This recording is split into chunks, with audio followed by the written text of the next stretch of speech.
So reason why I chose a Suzuki Espresso, no, o kape kung tinatawag nila, no. So galing po kami Sitio Wagon, Barangay Macambol, Davao Oriental. So makikita nyo din sa video po na rough road po yung area. Kung hindi po ako nagkakamali, Montero Sports po yung nasa harap ko, no. So as you can see, kayang makipag-compete ng kape natin, no, sa Montero Sports in terms of rough roads. So good thing, no. Isa sa mga nagustuhan ko talaga is yung suspension ng kape natin, no. Napakaganda. Mafe-feel mo talaga yung comfort once na nasa rough road area ka na. Mafe-feel mo talaga yung rough road, kumbaga mafe-feel mo talaga yung comfort, no.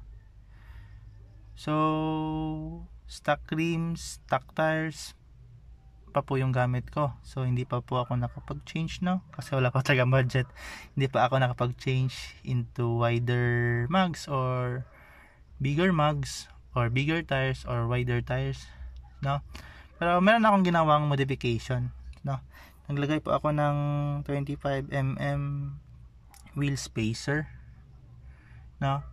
Sabi nila wheel spacer dagdag gastos. Sabi ng iba din, meron akong narinig walang silbi.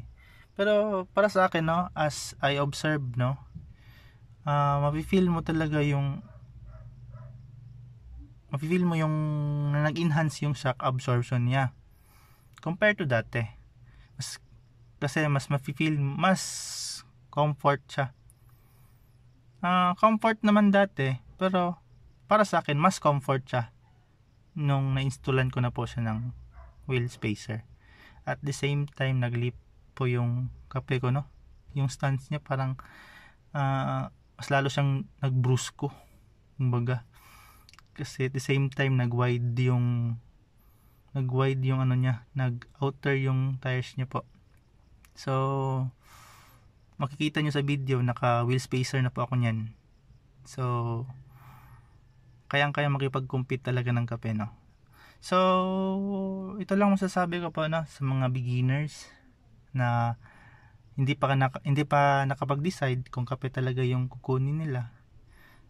Try to watch this video po. Kahit lang po. Try to watch this video. Baka at the end of this video, may enlighten po kayo. At kape na po yung kukunin ninyo, no? So hindi talaga kayo magsisisi if kape yung kukunin nyo. Kasi yung kape kasi is parang Yamaha. More power, less fuel. At the same time, pang off-road gaming talaga, na. So sa hindi nakakaalam, si Barangay Macambol, isa sa mga tourist spot dito sa Davao Oriental. So baga nasa likod po yata kami ng Sleeping Dino. At makita nyo din dyan sa video na tabing dagat po ito. So salamat po sa mag-review, no.